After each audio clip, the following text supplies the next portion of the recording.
Another day of looking at custom Magic the Gathering cards. All right, we're going to start off with the Ken's Barbie Lance Tyrant.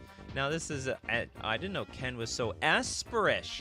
It's a 2/3 human. Whenever you cast a horse spell, gain a patriarchy counter if your male creatures have +1/+1 for each patriarchy counter. Well, your male creatures have +1/+1 for each patriarchy counter on Ken. You are Kenuff. I think that's some sort of joke. Okay, tap. Remove all patriarchy counters from Ken. Search your library for a male creature with converted mana value equal to or less than the counters removed, and put it into play. I like how they got the horse spell. You know, there's not even a whole lot of horse spells in this game. I think there's like there's like less than 20. I think Nightmare being one of them. What a nightmare of a reality this is. The fake reality. Anyway, I don't even understand this card. You remove all the patriarchy counts. Search your library. But I think, isn't that like, but what does all mean? One could be all. Oh, hold on. Search your library for creature. Oh, I see. Converted mana cost. Equal to whatever. What a weird card.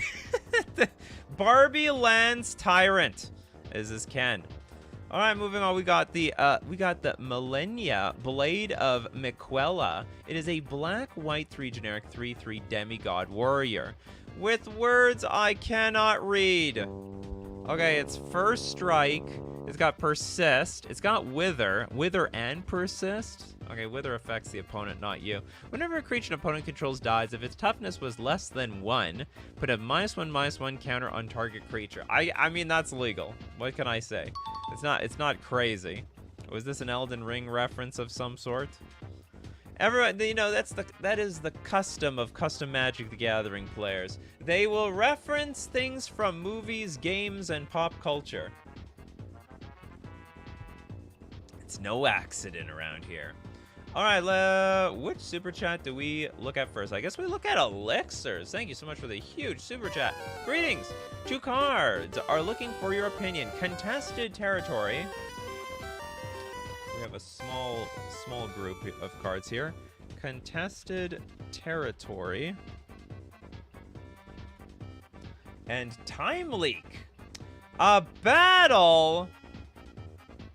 How do I get this in the frame? You're like the first person to show a battle on the show.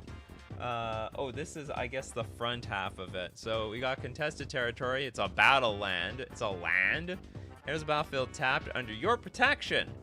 So you are protecting your own battle. When a player defeats contested territory, exile it and return to the battlefield under its owner's control. It's got 2 defense. It taps for double. Oh, hold on. Oh, I see. Hold on. Maybe it comes into play under someone else's control, if I understand correctly. Is that how this card works? And then we need to look for time leak. So we give someone a soul land, which is absolutely insane. You might die to your own contested territory. Then we're looking for time leak. I'm assuming this is the other half of it. Is this the other half? And perhaps a dono for, oh, you want a dono for chat. Okay, well, in time leak, we have a blue-red instant. Choose a phase. Each player skips their next chosen phase. Exile time leak. Is this the back half of the battle, or is that battle just nothing? Or is it like a soul land that you can attack? Or is it a soul land that comes into play under your control and people can attack it? If I understand correctly. It's like a battle that ramps? Sounds like, yeah. Sounds like an uphill battle, Tommy Siddons. It's a combination, well, for Aspie, it's a combination of Reddit on MTG, combination of Reddit, and Super Chats. Or, you might get a chance someone donates, which actually, DK had a really big donation, so I guess we could do that. Anyway, this card is fine. I don't understand the battle one, though. There was no back half. Was there no back half to that thing? Or is there a back half? Do I have to go to the post? Well, let's go back. Contested territory. I'm gonna go back to contested territory. Let's look at the whole thing. You have nothing else! Where's the back half of this thing? I don't get it. I don't understand if you're trying to give some... I get is this coming to play? I thought battles come to play under someone else's control. It's like you just give them a soul land. Maybe that's the idea. You give somebody a soul land and have everyone attack them. They're going to attack them to death. That is a battle, not a siege. Oh, that's the difference? Oh, and I don't understand the point of this game. Okay, so the battle land is this your own invention? So basically, you created a new soul land that people can attack and kill. Okay, cool. I think that's very interesting. I think that is a lot safer to have in the game than, say, lands that you can't attack at all. How do you tap this battle? I don't know, in a really awkward manner. I think the idea of the battle is that it changes control if someone wins the territory. Oh! Exile and return to the battlefield under their... You are right! That is very cool. Very, very cool. So it's like a contested war zone? There was like a card like that, or something to that effect. Okay, back to the freebie section. We got enough! I've had enough of everybody. It's a hybrid of Azorius. Instant, split second. All spells and effects get split second. Whoa, what does that mean? It means that like there's like no stack. No stack exists anymore. You know, it's funny. Once everyone has split second, nobody has split second. Once everyone is super, no one will be. Because what this means is everyone's now playing at sorcery speed, right? Okay, everything has split second. I play my spell. No one can respond until they have priority. Yeah, the stack is gone. What happens when the stack is gone? Does the person who have priority just win? So basically, it's even... Yeah, like if everyone has to work at... I mean, it's the same thing as sorcery speed, yeah. If everyone was working at sorcery speed, whoever has priority just maintains priority for infinity. Anyway, it's not that much different from, say, silence. So, I think it works. No stack. That's it. Laughs and more. Morph. Disguise. Companion, maybe. Although it doesn't really that... Although that's a special effect. It has to be done at sorcery speed. But it's an instant, so it does nothing. Yeah, it's a bit weird.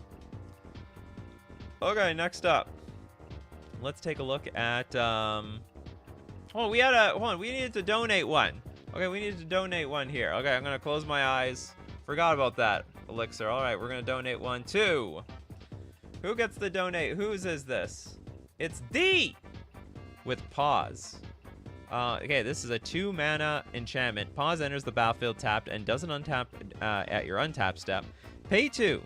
Tap target creature you control, untap pause. Pay 4, tap. Tapped creatures target opponent controls don't untap during their controller's next untap step. Activate only as a sorcery. That is very interesting. This is like a really weird Winter Orb-ish type of card. It's like 2 mana to... You know, I don't know, slow down your opponent's stuff, but it's so much work to turn online. I don't think there's anything wrong with this card. Also very ingenious design. I don't think this is the final version of this card, Nikachu. Well, this is the one that ends up being on the show. You don't want your prior versions to be on the show. You gotta delete them or replace them. Delete and replace. Welcome, Boreal. Welcome. Welcome, everybody, and welcome freebie section. We go to the Cavalry Charge. Charge! Okay, Boros Sorcery. Target creature you control gains Battle Cry until end of turn. And then we have got Overload for a white, red 2 generic. I really have nothing to say about this. Okay, sure, you want Battle Cry. Whenever a creature with Battle Cry attacks, each other attacking creature gets +1/+0 until end of turn. I guess it's sort of cool. If you go for the, if you are able to overload it, basically it sort of lords. It's like what's that lord for? Coat of Arms. It's almost like Coat of Arms because everyone buffs everybody up, so everyone's gonna like be super pumped up to charge into battle. I think it's a really great card. So it's like, bro, time for a shave and a haircut. Maybe I need a shave. I just got a haircut like not that long ago. I got a haircut last week. I don't need any more haircuts here. Anyway, easy pass.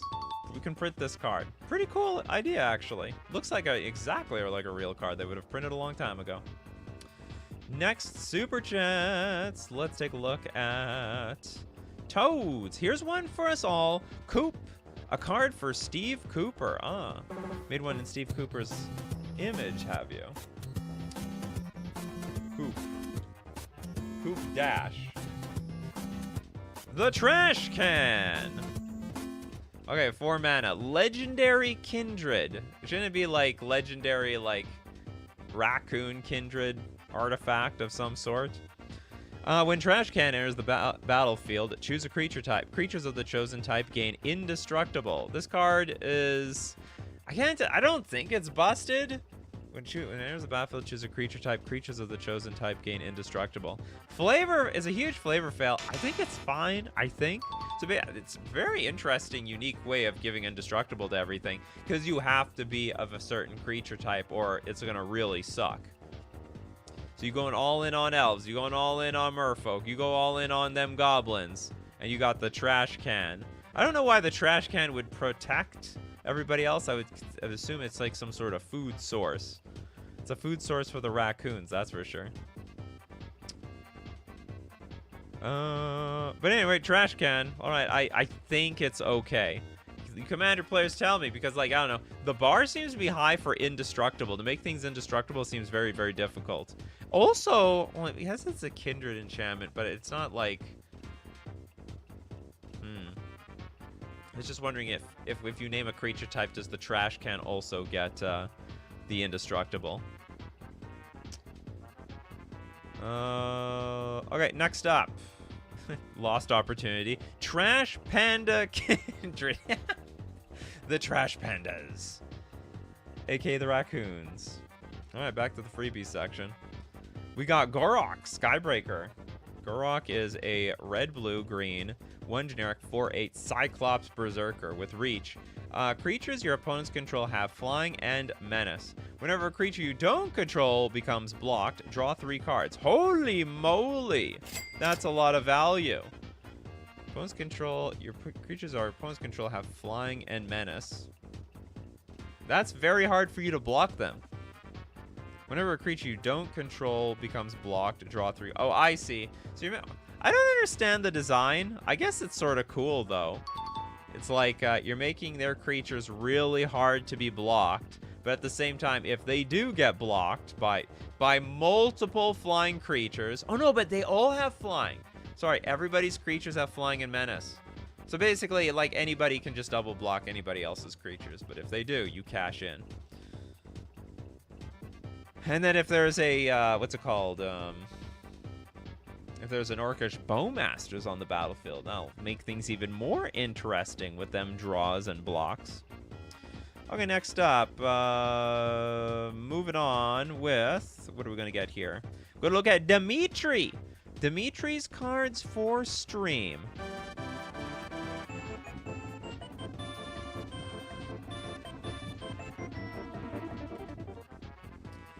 The Dimitri's cards for stream. All right, we got 2 of them over here.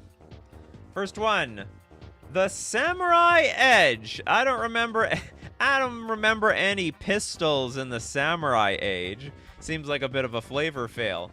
Artifact Equipment Gun. Equipped creature gains +6/+0. Last I knew, like, you know, a gun can kill someone in 1 shot. And the following ability: if this creature is blocking or is blocked, roll the largest available die. Must be D20 or higher. I didn't even know they go higher than D20. All players secretly guess a legal result. What? What kind of weird gambling are we going on over here? When the die comes to a stop, all players reveal their declared guess. If you and an opponent have both guessed the result, flip a coin. So we aren't even done. Okay, so we both shared a result. Now we're flipping a coin over it. And if you win, then continue. If all players must be above 2 players guessed correctly, this card phases out, and if your opponents had this phased out creature blocked, then those creatures are treated as if they were unblocked attacking you, equipped for 0. This is a terrible card. That was really, really complicated.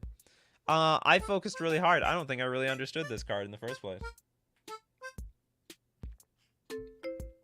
This is so weird. Is this like a 101 shot of things phasing out?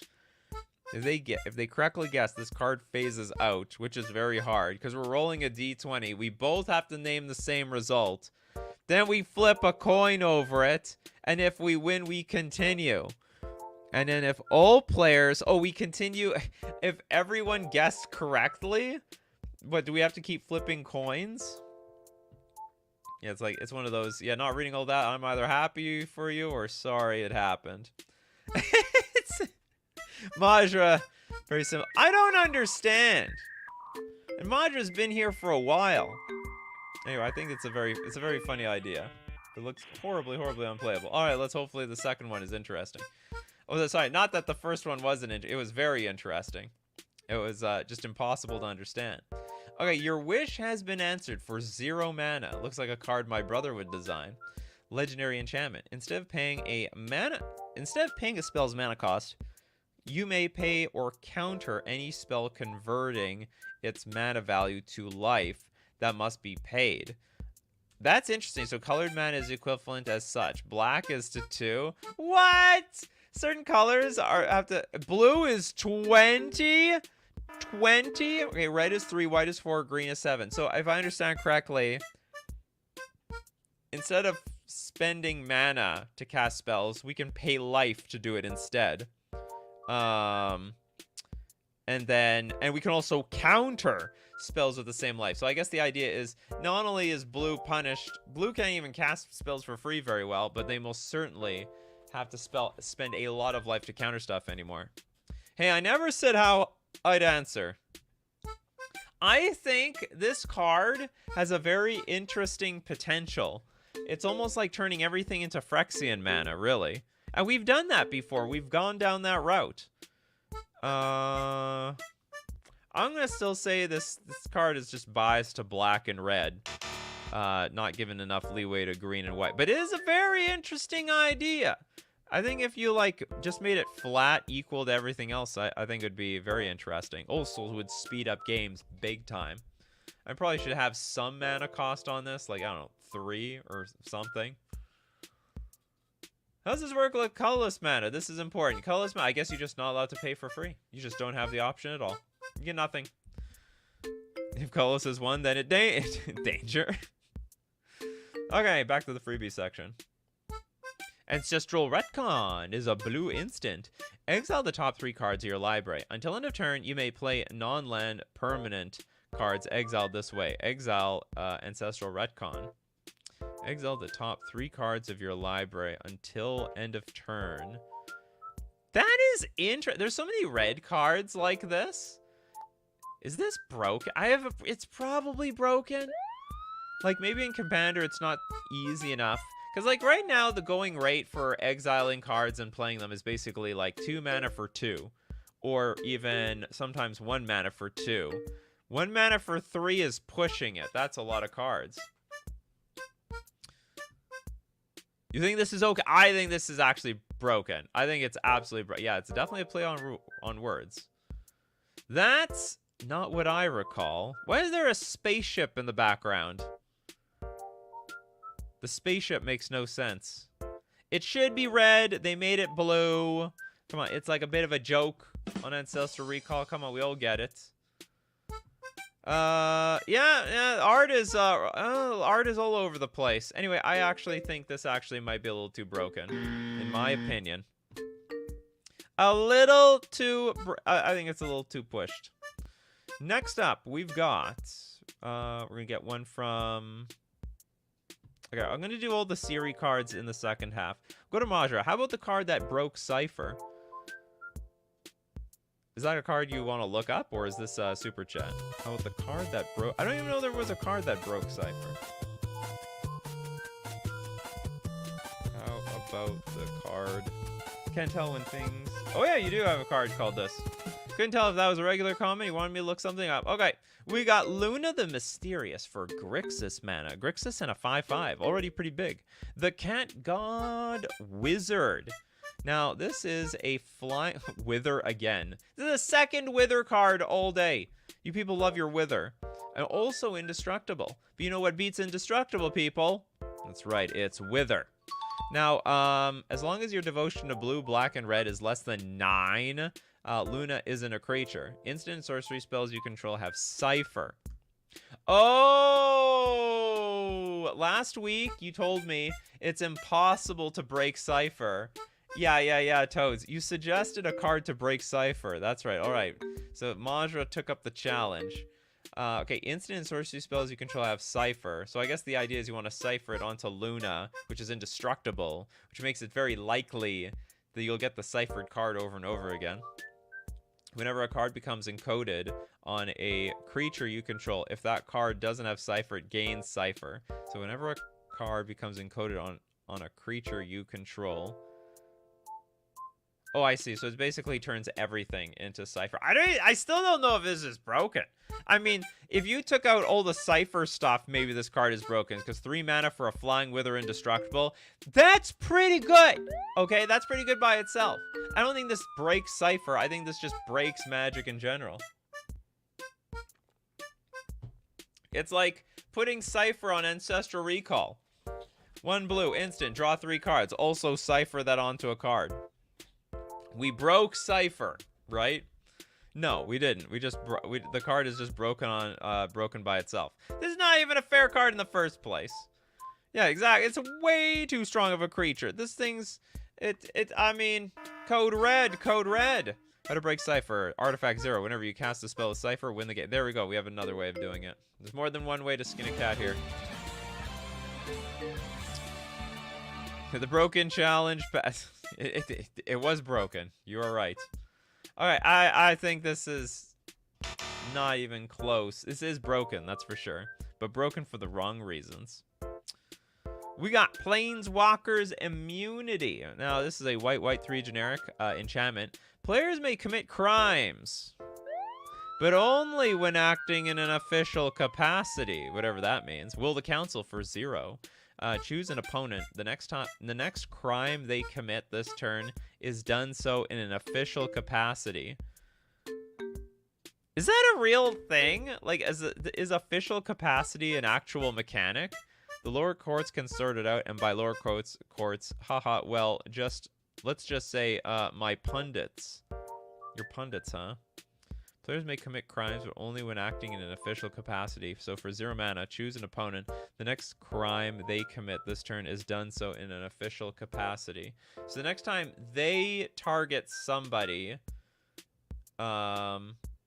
it's in an official capacity. Players may commit crimes, but only when acting. So hold on, I have to pay 0 first to let them commit a crime? I think that's what I understand. I have to pay 0 to give someone permission to commit a crime.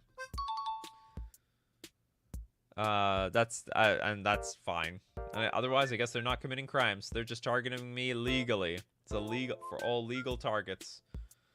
For all legal reasons, that's a joke. Okay, okay, Majra says, a card that's supposed to work with Luna. Sama! Thank you very much for your super chat, by the way. Soma. Oops, looked up the wrong card. Soma, the Whispering Ether, another Grixis 4/4 creature with Undying, Trample, and Lunacy. This deals damage to players in the form of milling. Ooh, attack for 4, mill 4. Now, creatures, I think I mean creatures you control get +1/+1 for each card encoded on them.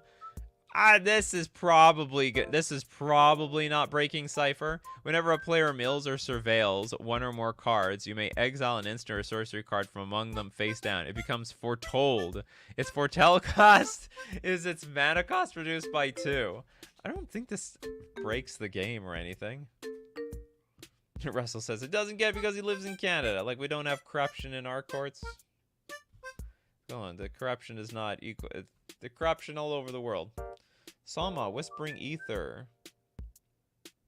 I don't think this breaks anything. Whenever a player mills or surveils 1 or more cards, you may exile an instant or sorcery from among them face down. It becomes Foretold. Unless you're trying to break Foretold at this point.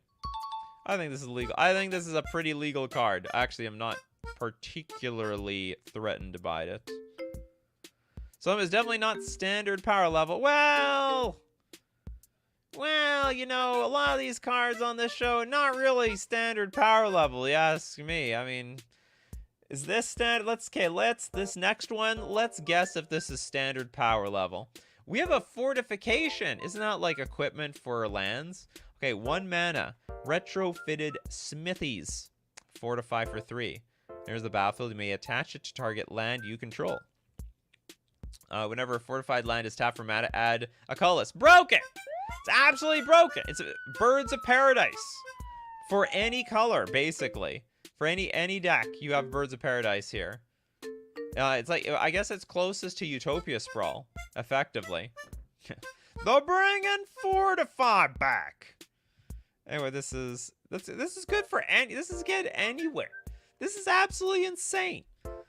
So anyway, but even for custom Magic the Gathering cards, I think this Fortified Smithies is insane. I think that's absolutely nuts. Yeah, Sounds of Sushi. Thumbs up the stream, people. Boost them algorithms. Okay, next up, we've got Dark Star, sure. The Growing Expanse Redo. Growing Expanse. Expansing, you say? Okay, this is a 3-mana sorcery. You may play an additional land this turn. Okay, nothing unusual there. Until end of turn, lands you control enter the battlefield untapped. Ooh, isn't this like another Spelunking or something like that? I think it's isn't there a card called Spelunking? It's an enchantment, and it basically does the same thing. Like, you can play an additional land, they come into play untapped. This has to be illegal. I swear this card exists already. We are Spelunking. But you just made a worse version of it. Okay, it's an enchantment. When it enters the battlefield, draw a card. They may put a land card from your hand onto the battlefield. If you put a cave onto the battlefield, this way you gain 4 life. Lands you control enter the battlefield untapped. This is better than the card that you made. Isn't it? You may play an additional land this turn. Pretty sure you could do that in the last one. And until end of turn, this is sorcery speed. The other one was an enchantment. I guess what you... it's just... it's strictly worse than a card that's actually legal in Magic the Gathering. Which means it's fine. But it's actually... yeah, it's a nerf to everything. Explore plus Spelunking. Well, this doesn't explore, right? Because you don't actually get to draw a card off of this. Plus, yeah, Spelunking is just strictly better. Also at sorcery speed, also. So Dark Star, sure, you could like you can push the power level of some of your cards. You know, you can let your imagination run a little more wild. And if you didn't know, Spelunking actually exists, so you can play that card. Maybe Dark Star sure is like, oh my god, this card actually exists? I thought I was making something new here. I'm gonna put that Spelunking straight in my deck. And I tell you what, Dark Star sure, you know where you can buy those Magic the Gathering cards? You know where you can get that Spelunking? You can get at FusionGamingOnline.com. Assassin's Creed, by the way, it's released. It's out for your buying pleasure. Yeah, where can Dinglebag get some Spelunkings? You can get them at FusionGamingOnline.com, also with Assassin's Creed cards. They now got Propaganda in Modern, and they print a bunch of new cards in Assassin's Creed. And Bloomborough, right around the corner. Steve Cooper, I know you're hyped for this set. You like them furry creatures. A lot of people out there like, not just Steve Cooper, I think, like furry creatures. And that's going to be the big selling point. The Bloomborough is cute, soft, and cuddly.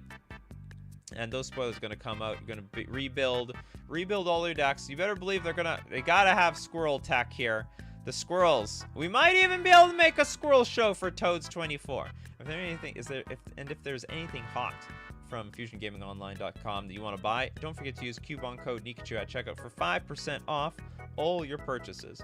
We're also going to thank Mana Traders, the premier place to rent Magic cards online, where you can play any format that you want. You want to play Legacy? You always want to play with Black Lotus. They've got Vintage for you. In fact, you could even probably set up a completely unpowered Commander game online. I'm not 100% sure. But I know you can play Commander online, but they might enforce the ban list that they have over there. There should be an unhinged Commander format on Magic Online. Play all the Black Lotuses and Moxons you want, completely unhinged. You can support the channel renting from Mana Traders by using my Mana Traders link in the description below, or save 10% off your first 2 months using coupon code Nikachu_IEP for 10% off your first 2 months. Okay, we go back. And I guess we'll do one more freebie section 1. Listen here, you little beep. We got a red, black, 1 generic sorcery. Threaten opponent until end of turn. That will get you banned. There's no greater way to get banned than to do what this card says. Destroy target creature if its controller is threatened. I like them. I liked him. I don't even know you. So anyway, this card is, what does that mean? Threaten an opponent until end of turn. I guess this is like commit a crime. A threatened player spending, hold on, let's say, actually there's more words to this. A threatened player spending mana causes them to lose that much life. Oh, interesting. So, player is threatened, and if they spend mana, like they spend 3 mana to cast a card, they're actually gonna get drained a little bit. Destroy target creature if its controller is threatened. If it resolves, aren't they threatened? A threatened player spending mana. It sounds like it's just 3 mana to destroy target creature, and a target player that the creature's control is threatened. Yeah, pretty funny versus the control players. I think it's interesting. I don't think it's been templated properly. I think it should say, like, destroy target creature, its controller is threatened. And then you have those words. Because it doesn't make any sense that we're threatening the player, then we're destroying a creature if they were threatened. Because they were threatened. The card already said so at the beginning. Very interesting idea, though. I like the keyword. Cool stuff.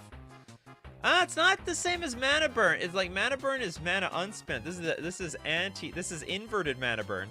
This is you get burned for mana being spent. That's the difference around here. Okay. Winner Fox. What do you got for us today? Finally figured out what I want my Azalithoria snow thingamabobber to be. Focus on. We'll be redoing my older cards to make them fit. Here's 3 new ones for the archetype.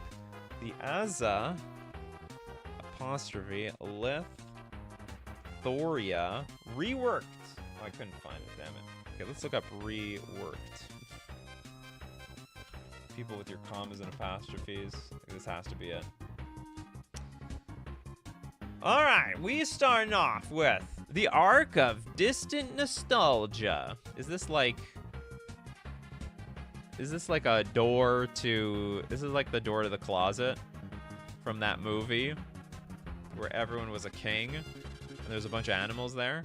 Now, if Azalithoria, Arc of Distant Nostalgia, is revealed by an opponent's card effect? You mean like if they like thought seized you? Should we just say like if it was ever revealed during the game, or if it's ever revealed, put Azalithoria into play immediately. Immediately! No chance to respond. I guess it's just that if it's revealed, it goes right. Yeah, Narnia.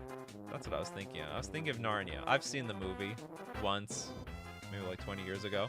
Okay, pay 1, tap, add double snow. That's fine.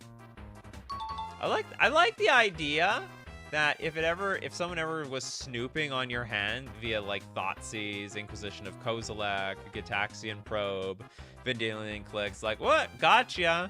This goes directly onto the battlefield. We actually should have some. There's like no downside to cards that like snoop at your hand. None whatsoever. All right. Next super chat, and as usual, we go down based on money spent, and it looks like a big spent from Daniel, starting from Scythian, the Sith, you say. Can we look at a couple cards? Oh, absolutely. You donated big. You can have a series. Skip to the arts that pick your attention the most. Down to the Ronus. Okay, hold on. Let's go to, I guess... Okay, you have a bunch of cards submitted. Absolutely. We're going to look at a clean 5 cards here, Daniel. Starting with Scythian Sanctuary Guide. We have for, what is this? Selesnya, 2 generic. It's a Spirit Elk. It's a 1/4. Your starting deck has no artifact. Oh, it's a companion.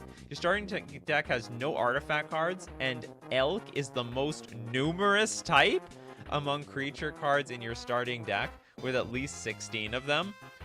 This is very legal, but this is like this is gonna be a pain for the judges to verify. Elk creatures can't be sacrificed. So I have a feeling you were up against someone that like target opponent sacrifices all their creatures. Sounds like a super narrow ability.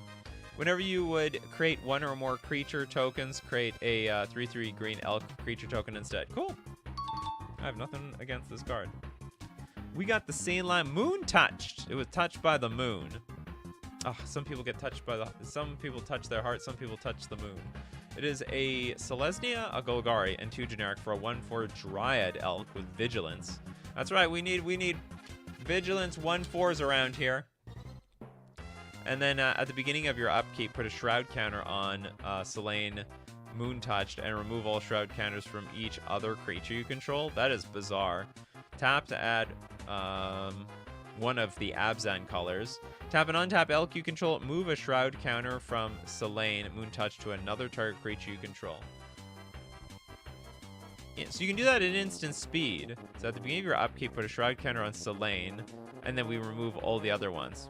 Interesting. I'd be very curious to know how this is going to work in practice. So basically, all creatures have tap this Elk and get Shroud, because you're going to get like a steady flow of count, or at least 1 counter per game from Selene. It's actually pretty balanced that you have this clause to remove all the Shroud counters from each other creature you control at the beginning of your upkeep. Super balanced. Well, I'm just curious. This is an Elk. Tap and untap Elk you control. Move a Shroud counter. Oh, you can move them back!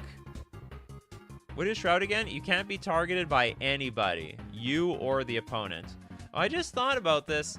Maybe this 1 counter is broken because so like you tap an Elk, move the Shroud counter to them, but then Selene can tap and move the Shroud counter back, and it says at the beginning of your upkeep, put a Shroud counter on Selene and remove all Shroud counters from each other creature you control. So you can like just build up a bunch of Shroud counters on this one. But then if you're building up Shroud counters on this, you're not tapping it for mana. It's interesting. This might be, I mean, it's a Shroud counter, so you can still blow up the creatures via sweepers or whatever. It's a very interesting card. It's a really cool mechanic now that I think about it. Zedru, Aspect of Kindness. This is Jeskai, 1 generic for a 2/4 Minotaur Monk. I don't see a whole lot of Minotaur into this thing. Looks more fox than Minotaur to me, even though I know I see the antlers there. Now, at the beginning, or the horns, I should say. At the beginning of your upkeep, each player may choose 1. Oh, everybody. Okay, we can draw a card. We can put 2 counters on target creature that player controls. Or the player gains 4 life. Each player may choose... Hold on, at the beginning of your upkeep... Oh, I see. Who's drawing the cards? Me?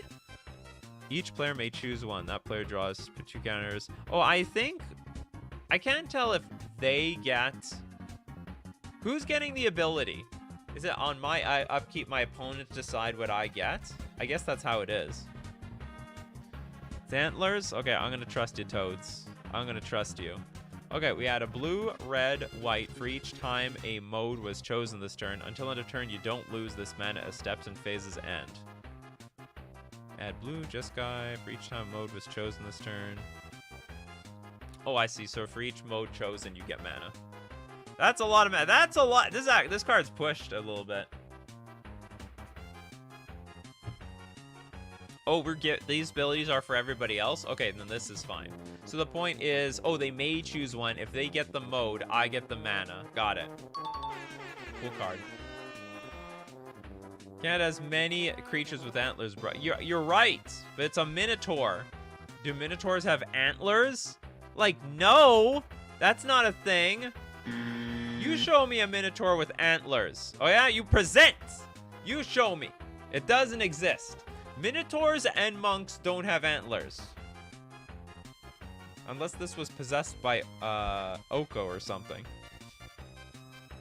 Anyway. Oh, you only get 1 mana? I thought you got 1 mana for each person. For each time a mode was chosen this turn. Yeah, like so for each mode, you get 1. Alright, we got the Rise of a Saint. This is a white and an Izzet for a saga. Chapter 1, each opponent creates a treasure token. Chapter 2, each opponent may sacrifice a treasure. For each opponent who does, that player gains 4 life. And then Chapter 3, draw a card for each opponent who controls 1 or more treasure tokens. And draw a card for each opponent who controls 1 or more treasure tokens. And draw 2 cards for each opponent who doesn't. Draw a card for each opponent who controls 1 or more treasure tokens. Okay, so if someone has a treasure token, I draw 1 card. And then draw 2 cards for each opponent who doesn't. So if you don't have any treasure tokens, I draw 2. So I could potentially draw 3 off of this. You gotta hold. You gotta hodl. Hodl your treasure tokens, people. All right, Diamond hands the treasure tokens. If you don't have any treasure tokens, then I get the treasure. All right, one more. Maelstrom Holum, the Prismatic Shelter. It's a legendary land. Enters the battlefield tapped with 1 color counter on it for of each of 5 colors on it. Pay 1 tap. Add 1 mana of any color. Whenever a creature you control becomes the target of a monocolor spell, you may remove an opposed color counter from Maelstrom Holm. If you do counter that spell. What? That is insane. So enter the battlefield tap with 1 color counter of each of the 5 colors. Whenever a creature you control becomes the target of a monocolor. It doesn't actually tap for any mana though. I have to filter mana to get mana out of this damn thing. So it's a pretty crappy land, but such good protection. You may remove an opposed color counter. Opposed colors are the non-adjacent colors. Oh, I see. So the enemy colors. I don't know if it's broken. It's strong though. Like, it's good. If it tapped for just regular mana, it would definitely be like way too strong. But it's outside of that, it's like some weird protection. Get the Banhammer. Okay, maybe it's too strong. I don't know. I think, you know what? It'd be more fair if you had to activate the ability, like it was 1 or 2 mana tap, remove a counter the spell. Then it'd be like, it would make more sense. Okay, with proliferates. Well, I mean, it only protects creatures though. It doesn't protect anything outside of that. Winterfox says, Bump, you forgot my 2 other cards, the 3 card super chat. What is need to finish? Oh, well, what was it? You know, I don't mind you reminding me, but I would appreciate if you give me the title of the post. Is that at the bottom? Oh, people have a whole bunch of stuff here at the bottom. There's a lot of stuff here. Oh, where's the other 2 cards? Oh, there was 2 cards. I'm so sorry, Winterfox. Absolutely. I'll give you another super chat sound effect for that. I hope I'm not asleep at the wheel so often. Okay, the Chaotic Sight Trigger. We have a colorless white. Sorry, no, colorless snow. 2 generic for the Azlith instant. Target creature you do not control gains during the main phase. Your opponent must reveal 1 card in hand. Once the prior ability resolves, this creature is returned to the owner's hand. Chaotic Sight Trigger deals X damage to target opponent whose creature was returned to the hand this turn. Oh, I see. Okay, we return something in hand, we deal damage to the player. And then where X is equal to that creature's toughness. Target creature you do not control gains. During the main phase, your opponent must reveal 1 card in hand once the prior ability resolves. I don't understand this card. I don't get it. This is not clear. Instructions aren't clear. It's like target creature I don't control gains, so one of my opponents. During the main phase... Okay, so my opponent's creature has, during the main phase, your opponents must reveal 1 card in their hand. That's me. So I have to reveal a card. Then once the prior ability resolves, I don't know what that means. This creature is returned to the owner's hand. And then it's got Chaotic Sight, deals X damage to target opponent whose creature was returned to hand. I don't get this thing. You force the opponent to reveal your card you wish to trap them with. You gotta word it a little bit better. This is, you know what, Winterfox? You got like a lot of great bangers. This is not one of them. This is a big fail. I don't know. I don't know how this card works. Even when you tell me this, what the point is, I still don't know how it works. I don't even know how you trap them with this thing. Okay, moving on. The Orbs of the Guidance. Now it's we have it's an enchant land. So isn't that like a fortification? Orbs of Guidance is revealed by your opponent's card effect. Okay, that sounds very Yu-Gi-Oh like. I issue the card effect. Is revealed by your opponent's card effect. Okay, sorry, if it's revealed, put Azalothoria Orbs of Guidance into play immediately, and then add a snow and a colorless. That will remain until the end phase. Tap to add a snow or a colorless. This is fine. I like this. The Dumb Draw says, sometimes a good idea is just hard to communicate across in the space of a card. You know what I live by a lot? Simple is genius. If your card gets too complicated, it might not be a good idea. That's how I live around here. Simple is genius. The simpler some ideas are, the better they are. Some of your favorite cards in Magic the Gathering aren't that complicated. Unless you're a Shahrazad player. Some people like complicated cards. Okay, next. Anyway, this is a cool card. Sometimes too much information can mislead your senses. Yeah, just like that previous card. Guides are needed to pull you back from going astray, as difficult as that may be. Wonderful, well-timed flavor text. You can tell who started out playing Yu-Gi-Oh! Then came to... I know, exactly. It's a tell. Whenever they use that effect. The card effect. That is a Yu-Gi-Oh! Exclusive sort of wording. I'll try rewording some of them. Couldn't think of simpler words for the last one. You guys gotta rework the whole thing. Okay, next up, we'll start with Brawly Shadow, the Millennia Blade of Miquella.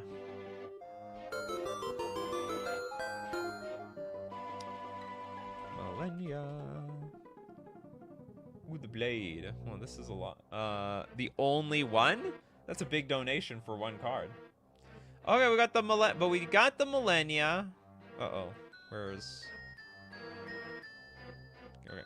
Whoa, there's a lot of words on this. That's mostly reminder text. Okay, we have a green, black, white, 2 generic, 3/3 Demigod Warrior. Did we snipe this? This what we did that we did this one. This was like this we almost basically started the show on this one because this was on it was in the freebie section. It was in the freebie section. I swear it was. Yeah, this one. We did Blade of Miquella. You sniped yourself! By accident. Do you have another one, Brawly Shadow? Do you have something else? Does Brawly Shadow have anything else around here? I'm trying to look up a random Brawly Shadow card. Oh, here. No, you got it again. Damn. You got the old version earlier before I joined, but this is the slightly updated version. All right. Okay, slightly updated. Abzan 2 generic for a 3/3 Demigod Warrior. Still first strike and lifelink, and persist, and wither. Now, whenever a creature an opponent controls dies, if its toughness was less than 1, put a -1/-1 counter on target creature. I don't know the difference. Did it lose indestructible or something? I dreamt for so long my flesh was dull gold, and my blood rotted. Corpse after corpse left in my wake as I awaited his return. Okay, here's the question, people. Here's the $1 million question. What is the difference between these two? Oh, this one had first strike only. Now this one has first strike and lifelink. My head is in your room? Oh, God. Oh, they added, okay. Brawley added green. What else? What else do we have here? Okay, so it's green, still same CMC. So we have lifelink. We added green for lifelink. I think that's it. But you can have lifelink off of an Azorius card. They have tons of, like, Orzhov lifelink cards. I don't think the green was necessary. That should be it, LOL. All right, well, do you know what? I hope it was worth the super chat. I hope it was worth it. Okay, next up, we've got, oh, fan favorite, Majra. Part one of the Vaxladesh. I'm sure we're gonna see this series over the next, I don't know, month or so. Okay, Vaxladesh.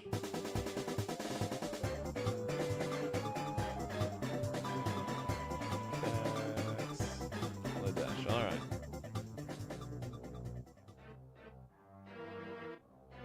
All right, we got it. It is a, okay, we start off with Fabrizio Holder. This is some sort of detective or police officer of some sort. White, white, red, red, blue, blue for a 5/5 Fox, Rogue, Warlock, Noble. Now, if a Fox you control would deal combat damage to a creature, it deals double that damage instead. Isn't that just double strike? Foxes have double strike. Magecraft, whenever you cast or copy an instant or sorcery spell, put a shield counter on target creature you control. That could be strong, but this is a 6-mana card. Tap 7 untapped artifacts you control. Create a colorless 7/7 stat demon artifact creature token with flying and trample. What the hell does it have to do with this smoking fox? So, I mean, card's totally fine. There's nothing wrong with this card. Art is a bit weird. This comes off as like, apparently it's a noble, which means it's royalty, right? Fox comes off as like a smoking police officer. It's a star.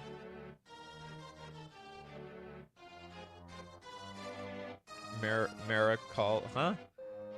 Is there something I'm missing here? Is there some inside joke? Okay, anyway. Moving on, we got Flora and the Machine. It is a white Boros, red blue Azorius. 4/4 equipment demon. Flora or equipped creature has flying trample, and whenever this creature deals combat damage to a player, this player sacrifices an artifact or enchantment, then you create 2 treasures. That's insane. And so whenever this creature, and it's 6 mana. Okay, Divine Curse 7 Devils. At the end of your combat phase, if you cast 7 spells this turn or control 7 demons, there is an extra turn after this one. Okay, this is getting broken. This ability can't trigger during extra turns. Reconfigure. Warlock or Noble. Reconfigure 7. This card is absolutely bonkers. I think 3 mana for this equipment. Make your opponent, like, sack enchantments and artifacts and also get treasures. I think it's a little too pushed, if you ask me. Brawly Shadow was like, I don't know if it's a hot take, but I don't really like hybrid mana cost. Might just be me, though. I can't see the difference between hybrids and regular, so... Oh, yeah, everyone who is watching the replay tomorrow. Happy 4th of July. Not that I'm American around here. I don't like bonkers mana costs. So yeah, that one's broken.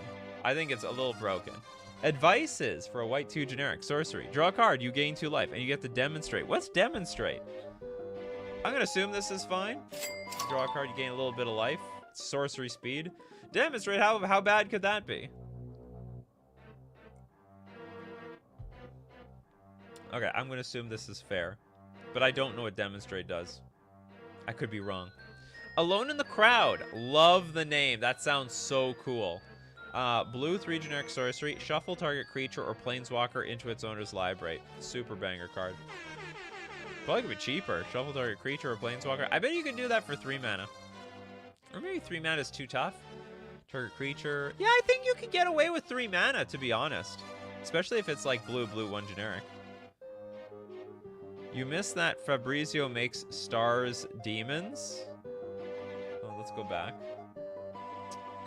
Taps. Create a colorless 7/7 star demon artifact creature token with flying and trample. I thought I went over this. Tap 7 untap artifacts you control.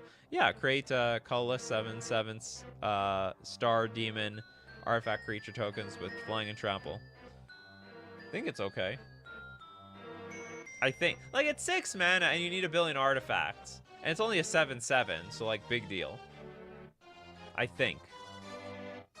I want a card that makes treasure tokens whenever a creature comes into play for my sliver deck. It must exist. Blasting Star for a red 3 generic. It is a sorcery with kicker of 3 mana. It's also got Convoke, which is unique.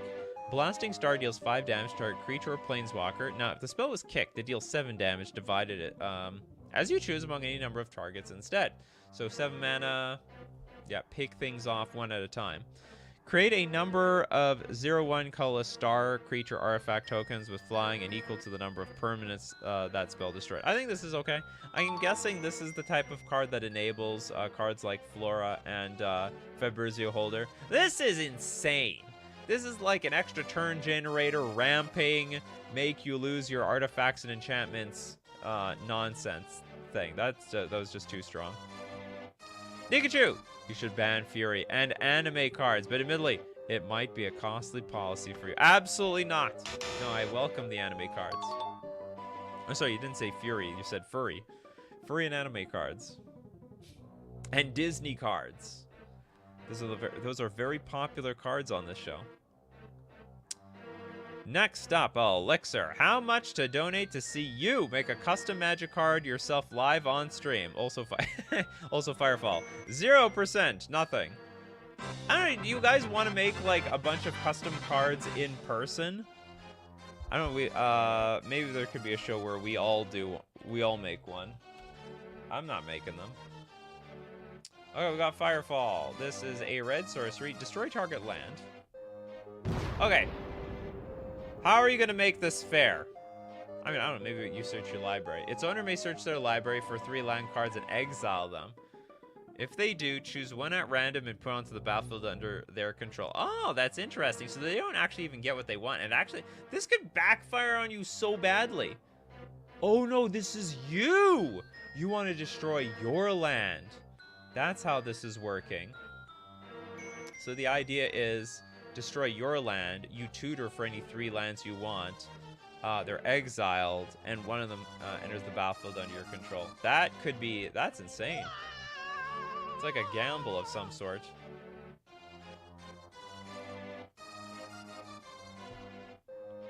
Maybe you could make a custom card in the hot tub show. Yeah, it's an excellent time for the hot tub show. Yeah, exactly. Yeah, it's a use it on yourself type of card. I didn't realize that. Destroy target land, not target land an opponent controls. So, yeah, forget the opponent. I mean, you could still do that, but it has, like, the downside of your opponent blasting you away with some amazing land. But it's still a little bit of chance, all right? You don't know what you're going to get for sure. You know everything in the item box, but you don't know exactly what the item box gods are going to give you that very moment. So you could end up getting, but you're probably going to get some really good lands. You know, another interesting thing about this card is you exile, let's say, 3 of your best lands in your deck. You only get 1, and the rest are exiled for eternity. Play cards from exile exist. Yeah, they do. Anyway, cool card. That actually was really cool. A lot of discussion. I like the cards like this. You think about, you know, all the different possibilities, the pros and cons of such a card. Could be powerful in Commander and Brawl, probably. Probably be powerful anywhere. Oh, you know what is an interesting thing about this card? In one-on-one Magic, you would definitely get the land you need. Because it's 3 cards. Like, we can play with 4 copies of a card. So, like, it's random in Commander, but it's not random in one-on-one Magic. Can that be broken? Probably not. It wouldn't be any different from crop rotation, to be honest. We just need more infinite combo enabling cards. That's right, more infinite combos. This game doesn't have enough infinite combos. Steve Cooper, 2-word cards on Discord. Sprout version 1. So Sprout V2 4 Oh, we got Sprout is back. Who's voting for Sprout? We have a red, green, blue, white, one generic. You would think it would be like, you know, just Jess Guy or something. Running for president of the United States, for crying out loud. Okay, it's a 2/3 dog citizen. Other dog citizens and plants you control get gets +1/+1 and have vigilance. Saplings you control get +2/+2. Tree folk spells you cast cost 2 less to cast and have haste. Yeah, it's very, I don't know, very Sprout-like. Sounds like it's really one with nature. Whenever players finish voting, for each opponent who voted for a choice you voted for, choose one. You and that player each draw a card. You and that player each search your libraries for a basic land card, put onto the battlefield tapped, then shuffle. You and that player both create one of the following creature tokens: a 1/1 green sapling, 2/2 green plants, or 2/6 green tree folk. Awesome card. But the dogs pee on plants, but they love it. You know what? They're watering them. They're not peeing on it for no reason. There's a good reason they pee on it. It's all part of the circle of life around here. Death Goblin. I like the cross synergy. Where people, you take things from the AI world, you mix it with the custom card world. Death Goblin version 1. Is this deeply? Not deep, or maybe it is deeply. And a donation for the freebie section. All right, we got a red, black, blue, white, one generic. 3/2 goblin, zombie, citizen. Other zombies and goblins you control get +2/+2 and have haste. It costs 1 less to cast from your graveyard. Now, whenever players finish voting, for each opponent who voted for a choice you voted for, choose one. You both mill 5 cards and put a creature card from among them into your hands. Cards in your and that player's graveyard can't be exiled by players that aren't their owner until the beginning of your next upkeep, and you both each create 2 black, 1/1 zombie citizen, or 2 red 1/1 goblin citizen creature tokens. It's got the goblin, half zombie. A little bit of column A, a little bit of column B. Death Goblin, Walker, Texas Ranger. Funny how the Goblin voting for end his career. Well, yeah, vote me out of here. Honestly, I'll definitely rework because it's more so a zombie-sided card instead of both goblins and zombies.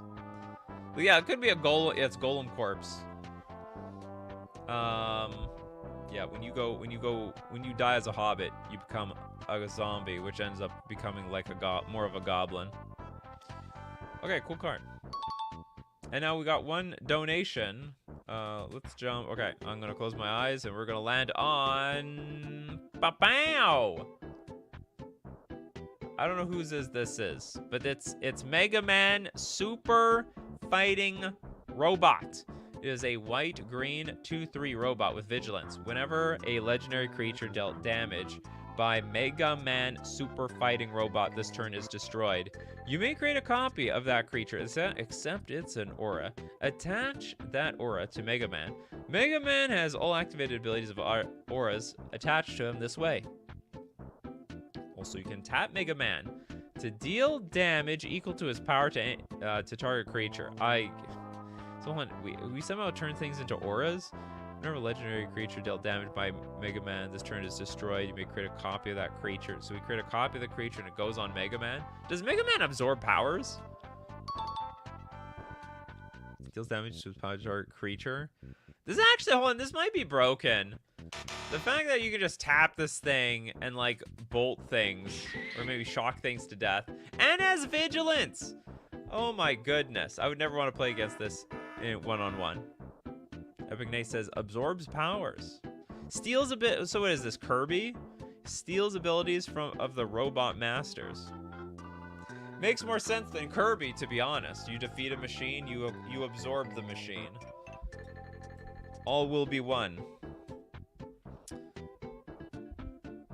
We are the Borg. Your likeness and technological uniqueness will be us now. I don't even know why it's in Selesnya. That doesn't make any sense. Anyway, actually, I do believe this is broken. Thought it was okay at first. Upon closer inspection, 2 mana for a 2/3 vigilance that can get bigger and then shoot things down just by tapping it. Maybe a little pushed. Maybe that a little strong. Yeah, Kirby Prime. Kirby had turned into a machine. Okay, next up. That's not the end of the super chats because we got Elixir with the Keen Fang.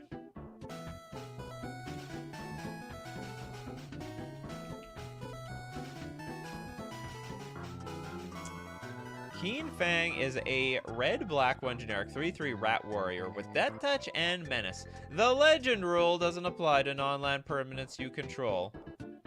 Oh, interesting. So you got, but it like still applies in Commander, like, right? Because there's no legendary basic lands. If Keen Fang the red-handed is your commander, your deck can have 2 of up to 10 non-land permanent cards. Can have up to 2 of up to 10. What do you mean 2 to 10 non-land permanent cards? I don't get this. Welcome, Phantom. I'm doing great. Except I'm confused. So hold on, we have Death Touch Menace. I understand that. Legend rule doesn't apply to non-land permanents you control. I understand. Oh, I guess it means tokens though.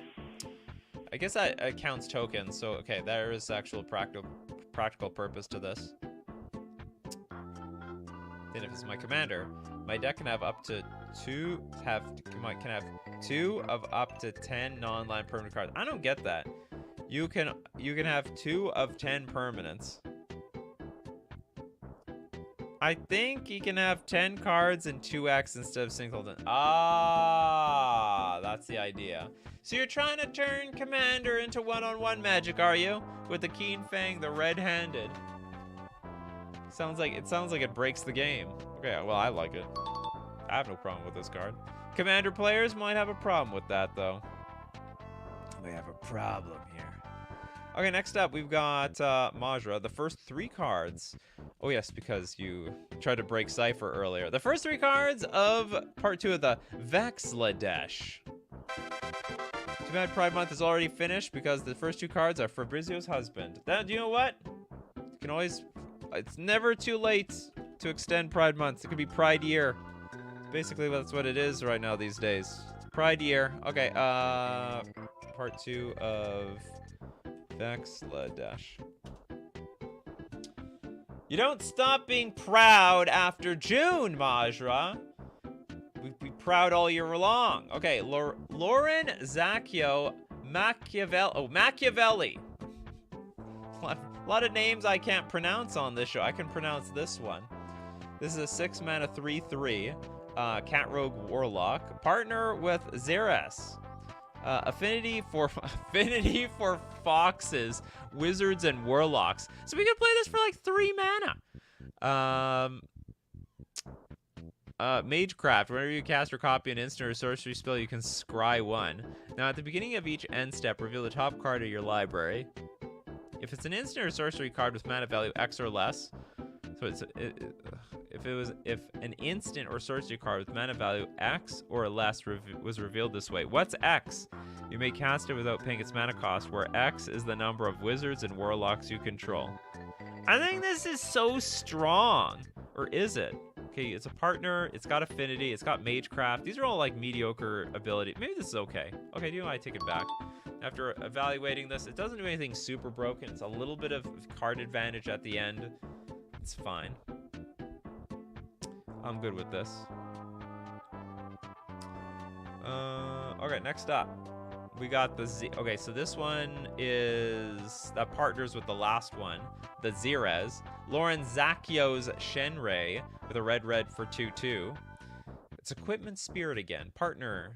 And then Xerez or equipped creature has Persist and Wither. And gets +1/+1 for each counter on Xerez. Whenever an opponent creature an opponent controls dies. Okay, come on. There's gotta be a better way to word that. There is no way that was whenever an opponent creature an opponent controls dies.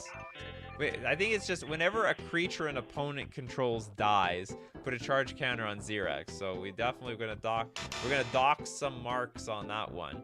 You know, if this was like I should give you guys cards like you all start at 10, and for every problem that I find with it, we deduct. We're down to 9 here, Majra. We're down to 9.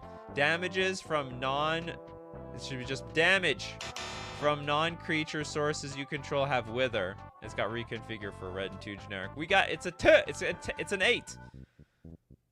We got it. We got an 8 over here. Okay, next up. Calling the stars. Red, blue, 1 generic instant. Create a colorless 0/1 star artifact creature token with flying. And it's got storm. Create a 0/1 star artifact. Well, I guess you just want the storm so you can like tap them all, create 7/7s. As far as I understand. Spectral Maniac. We need an emote to go with the dial-up sound effect. I'll think about that. Especially in the Discord, at least. Okay, cool. I think this is okay. I think it's a mostly harmless card. In the grand scheme of things. Gossier. We got Parasite and Hive Mind. Hive Mind is a real card that already exists.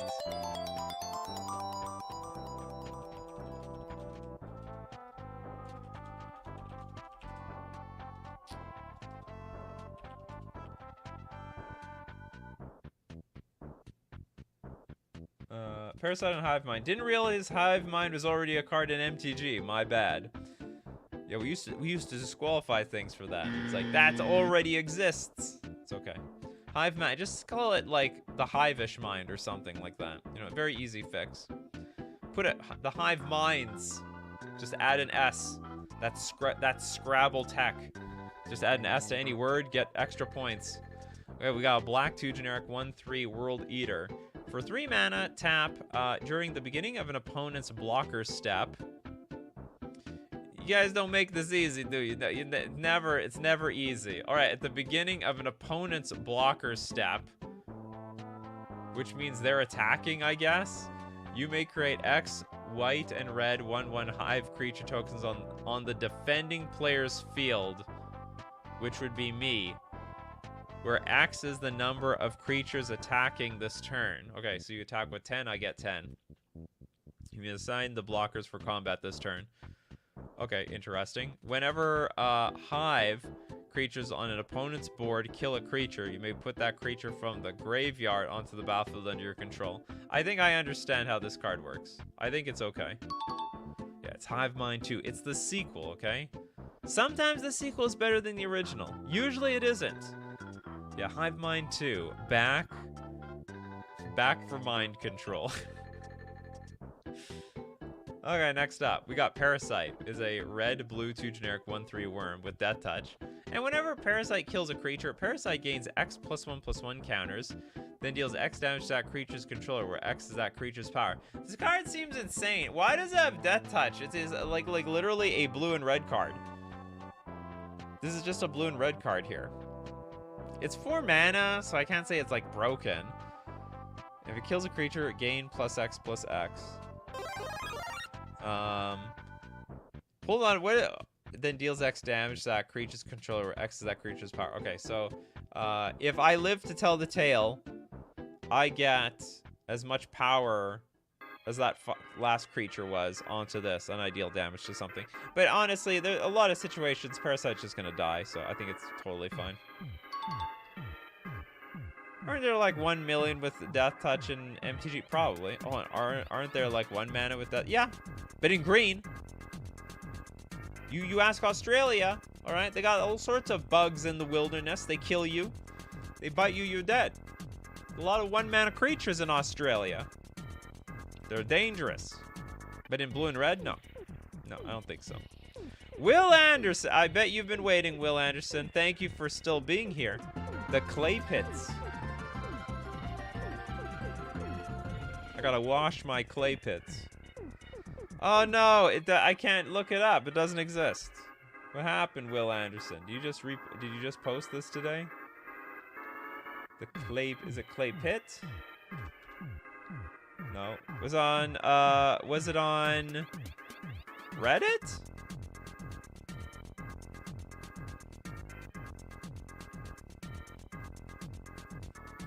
Clay Pits. Can't find it here either. There's no such thing as the Clay Pits. Okay, if you speak up, maybe we'll look for it. Until then, I'm gonna move on. We got a super sticker from John. Thanks so much for the super sticker, John. And we also go, you want for that super sticker? Let's look at one for free. I was at this one. Whose are these?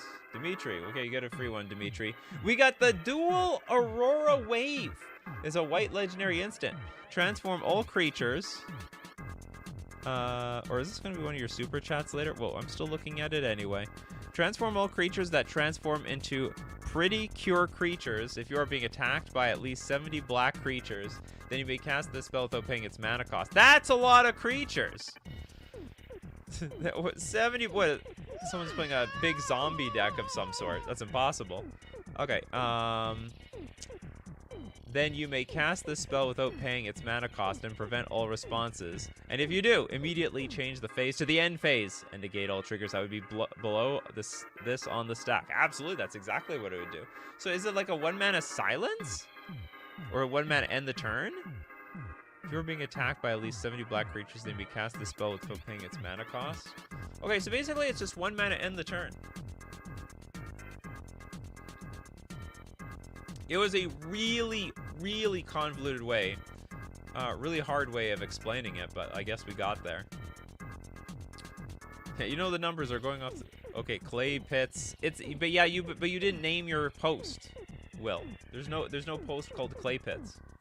Okay, I'm going to say this card is actually a bit broken. It's a 1-mana instant speed. I like that as this alternate casting cost where you can play it for free if 70 black creatures are attacking you, which is so unrealistic. But even at 1 mana, ending the turn is really strong there, like super strong. Imagine someone fetches and in response you like dual Aurora Wave you. It's like, well, end the turn. You can't even fetch for your land anymore. Sorry. You are aware. All right, you're aware. Repost the Clay Pits with your repost the Clay Pits. That's all I'm saying. With the thing called Clay Pits. Clay Pits is there now. Where is it? The Clay Pits. Okay, it is. We got it. Okay, we got Clay Pits. I don't know why we couldn't find it before. It's a land. Now, we tap for a colorless. We also tap until end of turn, target creature gains non-basic land walk. That's unique. And if that creature deals combat damage to a player this turn, add a red at the beginning of your next main phase. So we tap for a colorless. Till end of turn, target creature gains non... I think this is a cool card. I like this. I like it. It's searchable now. Good. You're telling me it's a searchable known entity? The searchable known entities around here. Give me a second, everyone. Okay. Cool. Anyway, I like this card. I think it's a cool card. Okay, Clay Pit's done. Darkstar Ashura. Garrick. The River Vein Vanguard. Not to be mistaken with Garrick. This is Garrick. An alternate dimension Garrick. Now, this one is a 5-mana 3/3 human ranger. With reach and ward 2. And the legend rule doesn't apply to tokens you control. Aha! We saw this idea earlier.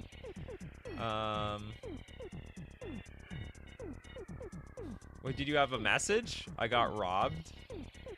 Okay, the Great White King of Ocean. Huh? You gotta put the words on the super chat before you send it. Oh, I see, I see. Oh, is that like, was that the super sticker or something? Oh, I see. You... Okay, I'll look this one up immediately after this one. Okay, anyway, we're still with Garrick. Reach, Ward 2, Legend Rule. Doesn't apply to your tokens. Other non-token creatures you control with power 3 or less have Myriad. I think this is a pretty push card, but I think it's fine enough. Okay, we're gonna go with Gossier, who forgot to leave a message with the super chat. The Great White. It's a whale, isn't it? Great White, King of the Ocean. Here's our big whale. Big juicy whale. It's a blue, white, green, 3 generic for an 8/6 shark. Now it's got Ward. Skip your next draw. That is insane. Nobody wants to skip that. It's also got swimming. A creature with swimming can only be blocked by tapped creatures? What does that mean? So like I can attack and block the whale? Other sharks you control have +1/+1, vigilance, and ward 1. If Great White, King of the Ocean, becomes the target of a spell, reveal the top cards of your library. If it's a shark, you may cast it without paying its mana cost. I don't know how many sharks there are in this game. Maybe not that many. Yeah, it's very small text, but I can read it. What? Yeah, what are you going to do about it? I'm not going to do anything about it. I don't understand the flavor, though. A creature with swimming can only be blocked by tapped creatures. Yeah, I would like to block with my tapped creature. Thank you very much. I guess it's fine. If there were more dangerous sharks in the game, I would think this last ability might be super broken. Because you, like, get something in play, plus your opponent lost their draw step, which is insane. Just absolute insanity. Okay, next up, we got the 4 Paths of Life. Beyond the Eternities, Part 3. Old and new, lore deepens.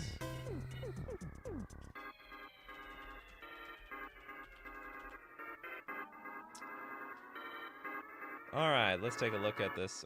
We got no art here. We got revert rule. It's a rule. You can only revert to a transform card if you would transform an already transformed card. You revert it instead. To revert a transform card, you exile it, then return to the battlefield from face up. Good enough with me. Ooh, we got a Merfolk Spirit. A 1-mana colorless 1/1 Merfolk Spirit. Ah, but it dies to Orcish Bowmasters, having 1 toughness. Okay, it's got Devoid. Color Void. Pay 1 to exile this card. If you do, place 1 counter of the spent mana's color or any color if it was colorless on this exiled card. You may activate this ability as a sorcery from your hand or graveyard. Alright, spirits you control with Devoid have prowess. Very weird ability, but sure. Essence of Existence. This is a 5-mana legendary enchantment artifact. It's an essence. All non-land, non-token permanents gain tap. If this permanent is colorless, add color. Otherwise, add 1 mana of any of its colors, which can't be used to pay generic mana costs. I'm gonna read that one again. All non-land permanents, all non-land, non-token permanents. So basically just our regular creatures and artifacts.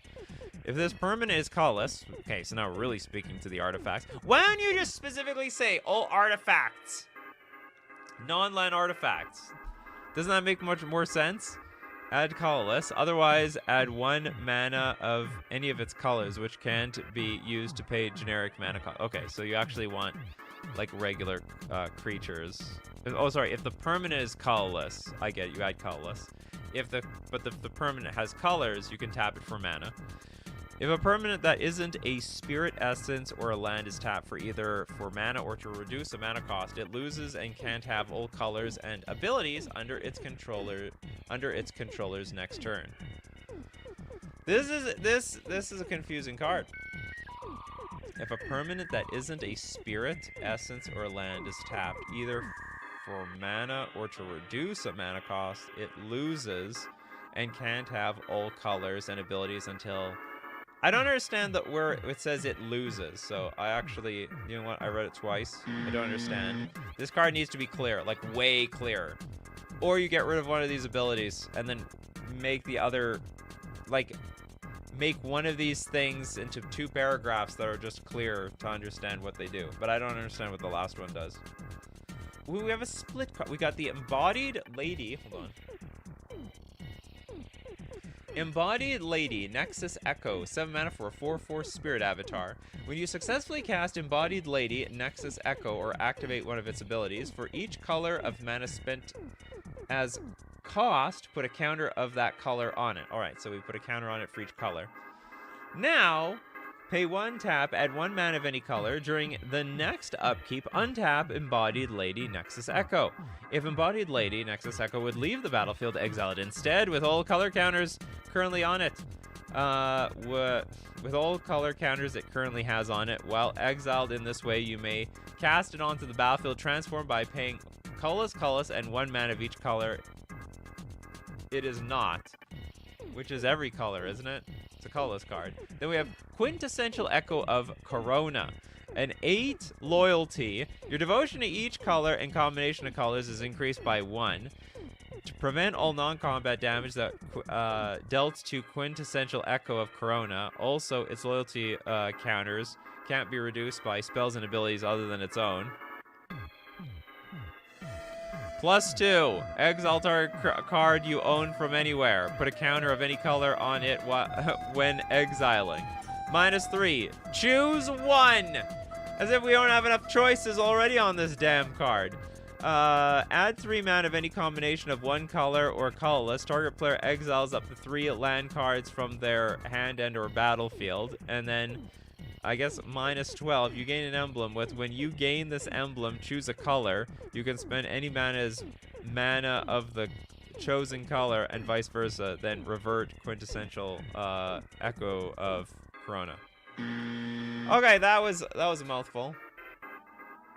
That's too much. That is too much.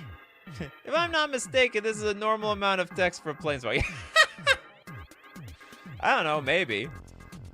It's funny how we have like 3 choices on a Planeswalker, and then even our choices create choices. We must go deeper. Yeah, yeah, Dimitri's like, oh damn, I thought I was wordy. I don't know. Yeah, remember, less is more, people. Less is more. But there are some cool cards in here. There are some cool cards. Wasn't there a oh, I didn't even see them all. I missed the Eldrazi one. The Void Atmosphere. It's a legendary land. Choose 1. Tap out a colorless.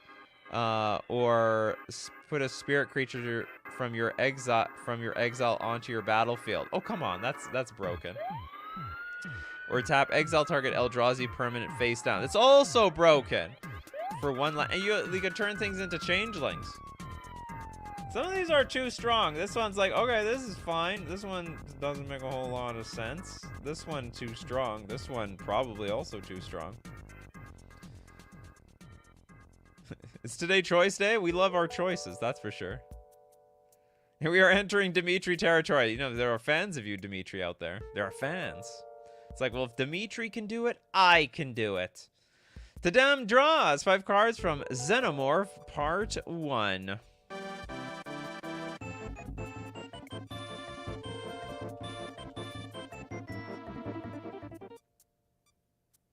The 5 cards. We are gonna look at where's 5 cards. Here we go. I got there. We got Xenomorph Drone, a black, 3/4. Acid Blood. When this creature dies from blocking, it deals damage equal to half its power, rounded down to the creature that attacked it. That's cool. Pay 2, create a black 0/2 Hive Wall artifact creature token with Defender. Adaptive Energy. Adaptive Emerge. Black 2 generic. Whenever this creature emerges, it becomes the sacrifice creature's types in addition to its other types.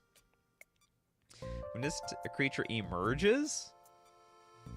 Does it have an emerge? When this creature emerges. Why would it ever emerge? I don't get that part. I don't understand when this creature emerges. Like, emerge is an actual mechanic in this game.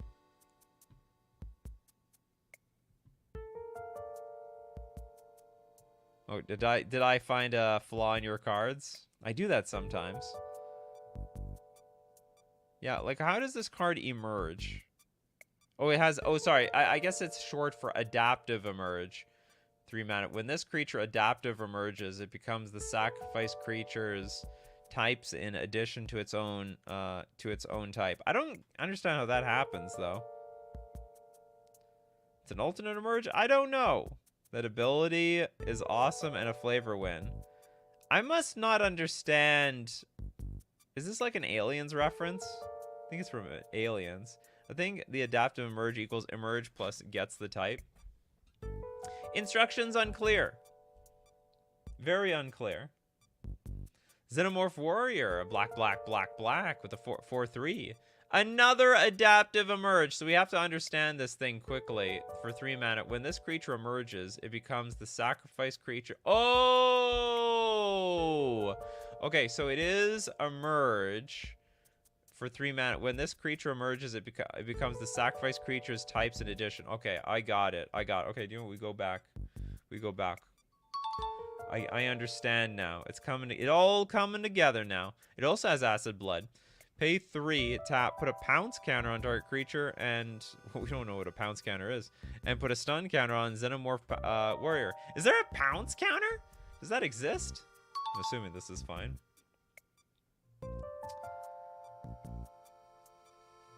Okay, we got Hive Wall. It's a 0/2 Xenomorph Wall with Defender. Pay 2. Take control of an opponent's creature with a pounce counter on it until end of turn. This effect can only be activated once per turn. Then we also tap, sack a creature you control with a pounce counter on it. I still don't know what these pounce counters do. Create a tapped 1/2 black Xenomorph Chest Burster creature token. We got the Chest Burster. Okay, this is definitely an Aliens reference. Truth be told, I've never actually watched Aliens the movie, or at least I've seen clips of it, but I've never seen the whole movie.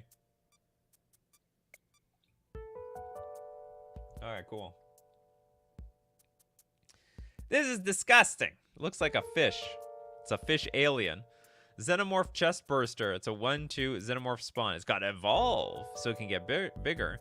Perfect Organism. If this creature has 2 or more +1/+1 counters on it, you may sacrifice it. If you do, put a Xenomorph creature with power equal or less than the sacrifice creature from your hand onto the battlefield.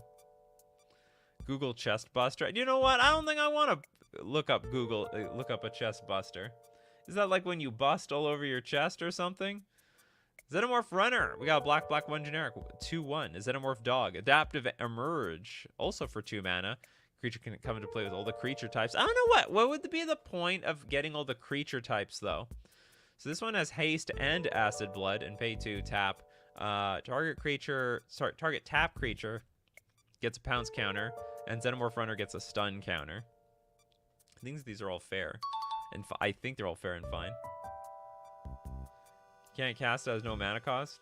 What doesn't have a mana cost? Oh yeah, this one. Maybe this one. Oh, maybe this is the token. This might be the token that it's created here, because you make a 1/2 black Xenomorph chest burster. So here's a chest burster. Oh, I was calling it chest buster. So this is a chest burster. It's different from... Yeah, what did you just say? I keep saying the chest buster. I'm sure the internet has some different interpretation of that. All right. Interesting, unique cards. We're going into the Alien Saga. We have an Alien Saga going on. Spectral Maniac to Baki of the Demon Blade.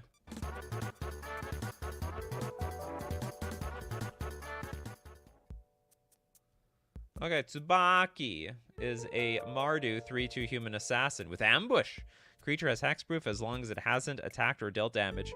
When Tsubaki of the Demon Blade enters the battlefield, if you descended this turn, put a +1/+1 counter on it and destroy a random creature an opponent controls with the greatest power. So it'd be random, but we blow something up. Okay, this is a cool card. It works for me. Darkstar Shura with Lelia, the Glimmering Light.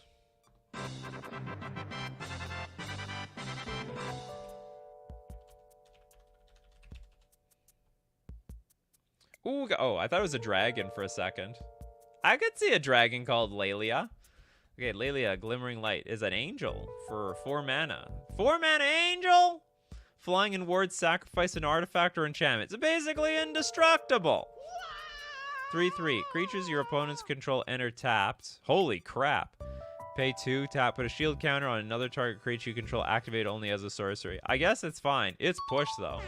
I think for the angel players, they would absolutely love this card.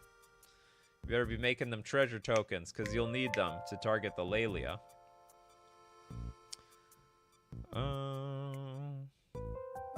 The dumb draw says, I have 15 more of those, but they're all kind of mingled with each other's effects. They might not make sense until you see them all. 1 week at a time, the damn draws. 1 week at a time. All right, next up, Dimitri. The Mist card, a.k.a. I discovered I had an extra $2. You don't say. Making a wish. Okay, it's a 0-mana instant. On your opponent's turn, you may search your collection or the internet for a card. Add that card to your hand. It sounds very, very, very casual-like. And on your next turn, you may play that card for free. Otherwise, you lose the game. This is absolutely insane. No! God, please, no! It's basically 0 mana, go get Emrakul. I play Emrakul, I get an extra turn. Okay, you lose. There's no other way to respond to this. Making a wish. This is called praying to God or something. Praying for a miracle. Because that's the only way this will work. Come on, give me 1 second. I just got to refill my cup. I will be back in a quick second.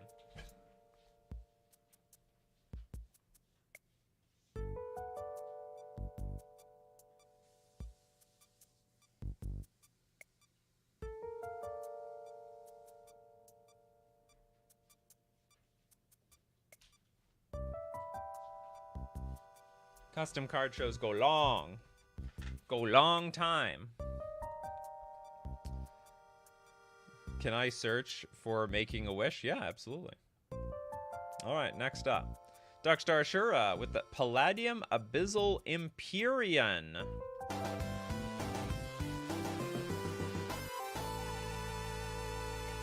Palladium?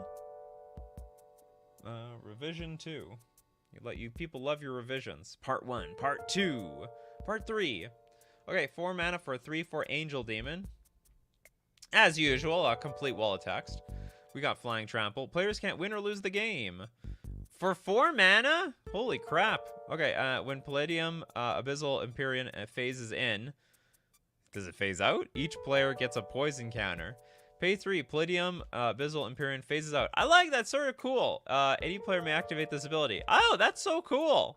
So when it's on the battlefield, no one can win or lose the game, but then anyone can pay 3 so that they can win and lose the game, I guess. I just want to go home. I just want to win. That's funny. Yeah, you can search this card repeatedly and go infinite on store. Oh, I see. I see. Can you... Oh, they broke Make a Wish. Hold on, let's go back to Make a Wish. They broke your card, Dimitri. They broke it in half.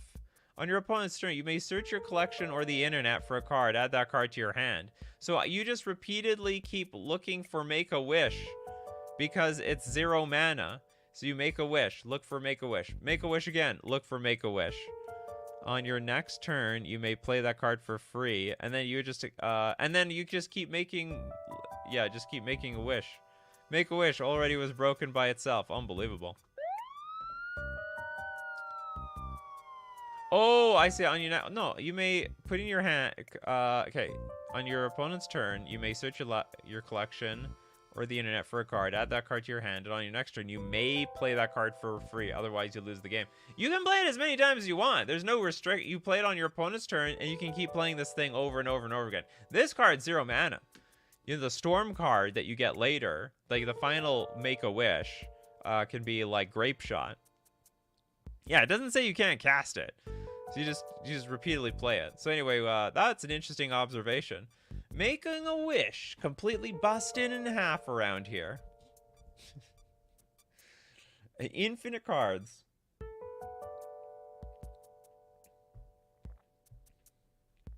Well, with all the triggers on the stack, I will just Grape Shot you for lethal. Because I'm sure there's going to be a lot of cards, like if you don't play it, you lose the game. But all those triggers will stack, but in response, Grape Shot you. You dead.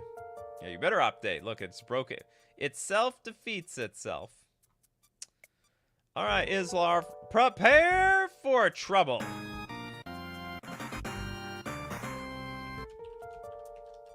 And make a double. Oh, to protect the world from devastation. We have, I didn't know. Oh, yeah, I guess they could be Dimir. I never really thought about what Team Rocket's color identity was. Enchantment. If a spell or ability you control would cause you to search your library for one or more cards, search for twice that many instead. So they're definitely blue because they like to they steal Pokemon. They steal rare Pokemon. They keep trying to steal that. Pikachu. How hard could it be to capture one Pikachu? What a big waste of time. Yeah. To unite all people within our nation. To denounce the truth, the evils of truth and love. Is that what was that part of the thing? Team Rocket are not smart enough for blue. Hey, then doesn't mean you don't have to be smart for blue. You can just pretend that you're smart.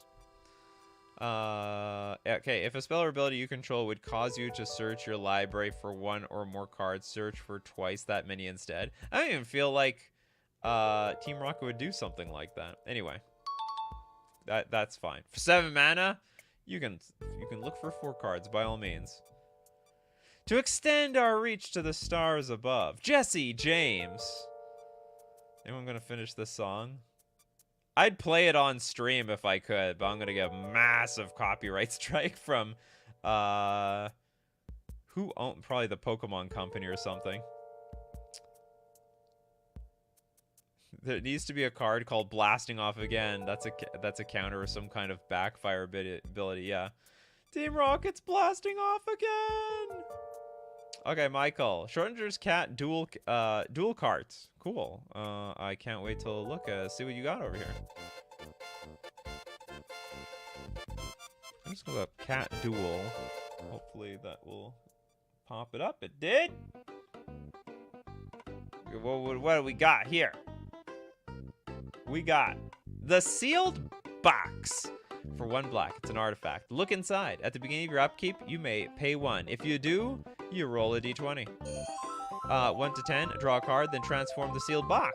11 to 20, so it's 50-50. Target opponent reveals their hand. You choose an online card from it. That player discards that card. Sacrifice this artifact. Inside, we got Schrodinger's cat. Oh! So either we see what's inside, or we blow up the box. The cat is 50-50 to be alive or dead at the same time. Yeah, don't open the box. We don't want to know. Well, we know. Anyway, when Schrodinger's cat dies, you lose 1 life. Well, we blew up the box anyway, so like we never knew. Okay. Yeah, the cartoon thing. I'm not risking with the cartoons. Okay, next up. We got Darkstar Shura with the blood. Hey, well, first I gotta say this is a banger idea. I like the flavor.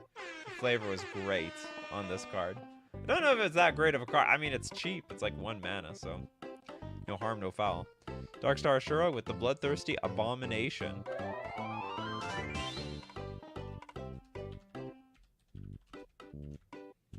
You guys are gonna make me want to look at like a Jesse and James.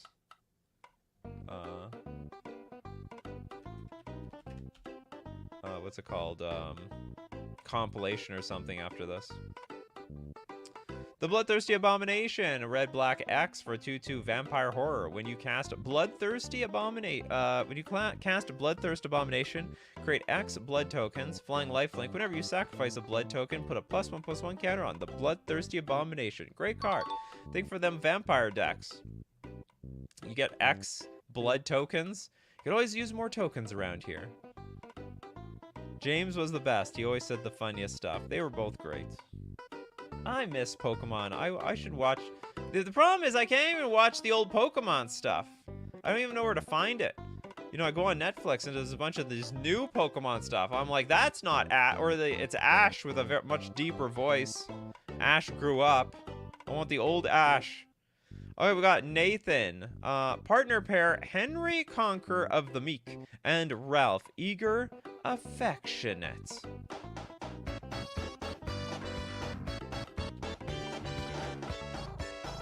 Conqueror.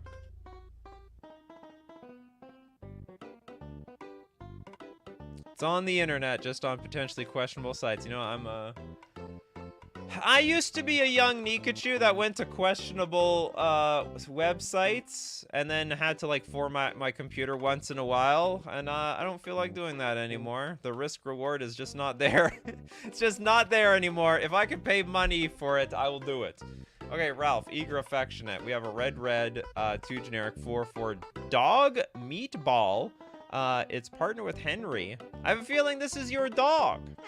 It's got menace and haste. Very menacing, especially when especially when the mail delivery guy shows up, or someone delivers the mail, or someone delivers the newspaper. Whenever one or more dogs you control deal combat damage to a player, you and that player each gain a lick counter. That's disgusting. Then at the beginning of your upkeep, each player creates a number of treasure tokens equal to the number of lick counters they have. Wait, Ash isn't stuck being 10 years old anymore? I can't remember if he grew up or something. He might have. Now we got Henry, the conqueror of the meek. What does that mean? Henry only picks on people below his size. Okay, 3 mana for a 2/3. Dog Nugget. Partner with Ralph. Ward, sacrifice a token. Fear. Has fear. Can only be blocked this creature can't be blocked except by artifact creatures and or black creatures. Whenever a token an opponent controls is put into a graveyard from the battlefield, that permanent's control loses 1 life and you gain 1 life. Well, you got some synergy here with Henry. Can't print for dog. Woof woof. The lick counter never go away. You must keep making treasures all the time. Okay, next up, we got Spectral Maniacs, Dagon, Lord of the Seas. Come on, super chat sound effects. That always happens every custom show. Dagon. I'm just gonna look. Lord of the Seas. Maybe that. Oh no, I found it. Discord just had a little bit of a stroke for a second. Okay, we got Dagon, Lord of the Seas for a 4 mana, green, red, black, blue, 6 generic, 10/10 Elder Dragon. Oh, dragon! Now, if Dagon, so it's Dagon the Dragon. Yeah, he done it again. Okay, now if Dagon, Lord of the Seas, why is even a Lord of the Sea? What is a dragon doing in the sea? That sounds like a Godzilla sort of thing. So Lord of the Seas would take damage, prevent all but 4 of that damage. Well, he's still taking a lot of damage.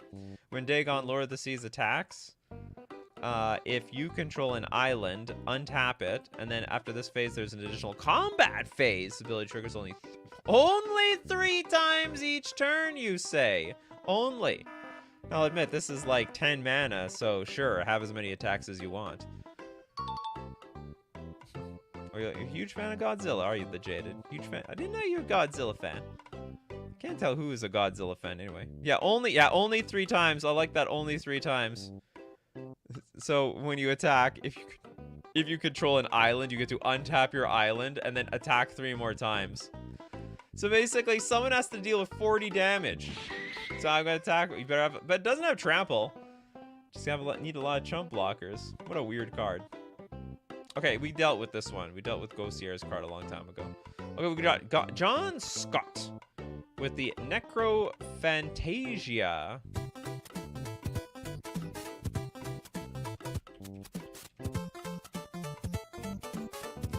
Ooh, I like the art. Okay, we got for Esper Colorless, legendary sorcery. Any number of target players mill half their libraries rounded up, then they exile their graveyard. Then those players mill the rest of their libraries.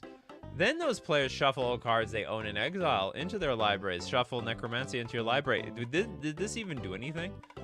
Okay, any number of players mill half their library rounded up. Okay, library and graveyard. Then they exile their graveyard. Graveyard gone.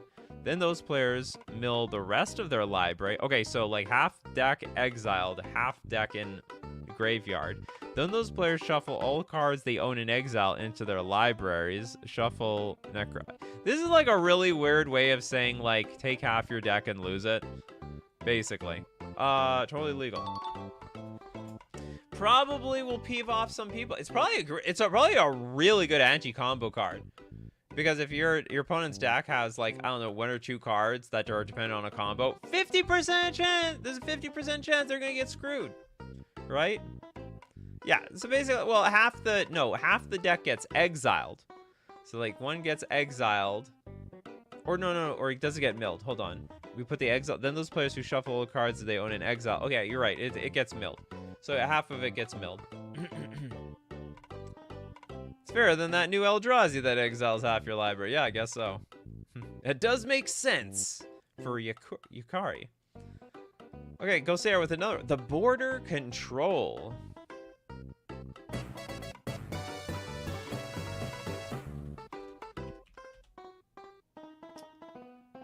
This is like a political take. 4 mana for a 6/3 human soldier with stop. Oh, is it? This actually is in Russia, actually, or somewhere in Europe. Flash: if an opponent would search their library for a card, they search the top X cards instead, where X is the card's power. Or is this card's power? So this card's power is 6. So you can go 6 cards deep. Whenever border control becomes tapped, you may place a -1/-0 counter on it. Interesting. Basically, somehow the border control, as they attack, they get weaker. I think the card is super fair, though. 6 cards deep is not that much. I mean, if you're tutoring for some very specific cards, that's a problem. If you're tutoring for lands, not a big deal. You're just going to go get a different land, as far as I'm concerned. Islarf, Parasite, Paraside. Weird play on words here.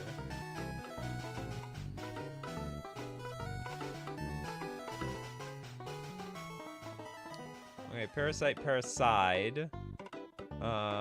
In Russia, pizza sends out for you. I guess so.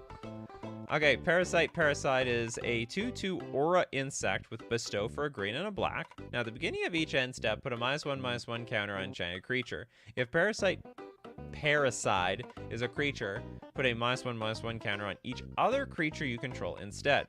When an enchanted creature dies, its controller shuffles Parasite face up into their library. Face up? Then when they draw it, they put it onto the battlefield under their control. You have a card face up? I think this is illegal. Its controller shuffles Parasite face up into the library. This is completely illegal.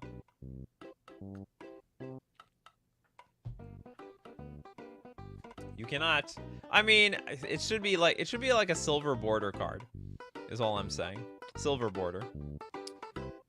At the beginning of each end step, put a -1/-1 counter on enchanted creature. What is the point? Parasite. I guess we put this on our opponent's creatures or something? If Parasite is a creature, put a -1/-1 counter on each other creature you control instead. Oh, is this a Yu-Gi-Oh card? Oh, okay. Okay, pass for Yu-Gi-Oh. Fail for Magic, though. Do they have cards you shuffle into your deck face up? That sounds so crazy. Valerno Liberator from David Hauer. Valerno Liberator.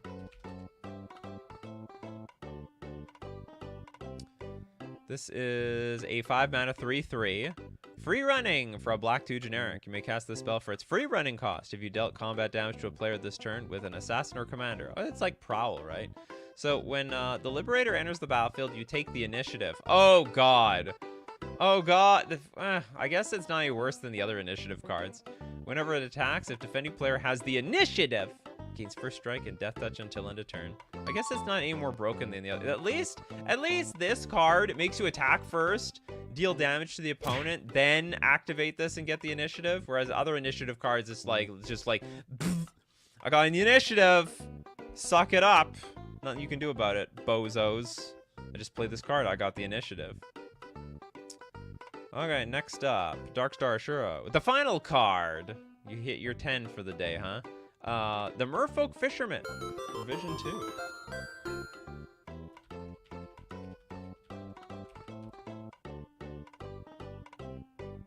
Okay, this is a 4 mana 4/4 Merfolk. Merfolk cards in your hand have Fish Cycling 1. Discard this card, search your library for a fish card, reveal it, and put it into your hand, then shuffle. Literally a fish? This is actually useless to me. Like, literally as worded. It's like, oh, my merfolk can search out fish, which is like not very good for me. Okay, whenever you cycle a card, scry 1, then draw a card. That's not bad. Other merfolk you control get +1/+1. Do I play this? Merfolk cards in your hand. I basically draw 2 cards for each. I could, you know what? I guess this is no. It's fish cycling. You search your library for a fish card. What fish card can I find? Yeah, not danger. It's like the opposite. Yeah, so that's some good bass. Dan is a fish, so I can get Dan. So we can go get our Dan. Then what do we do? All my merfolk can go get Dans. There are some fish in the game. They're all pretty terrible though. Yeah, the island fish just got in. For anyone that knows what that is, that's a weird one. Completely unplayable.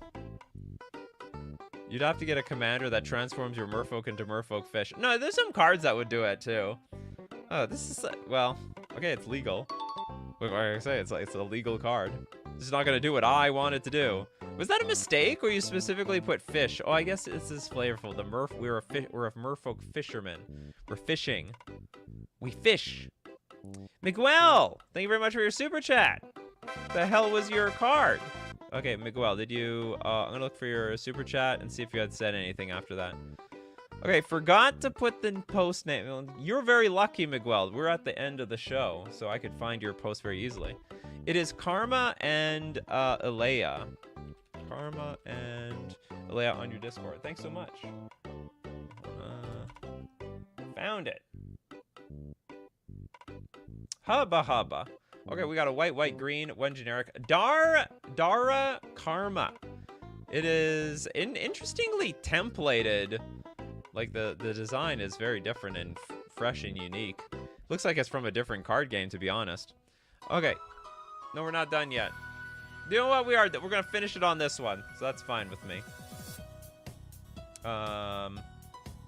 Okay, so we have Dara Karma. Legendary Planeswalker. 0. Prevent all damage that would be dealt to target creature this turn. At the beginning of your end step, put an amount of loyalty counters on Dara Karma equal to the damage prevented this way. Well, they would just not damage it at all.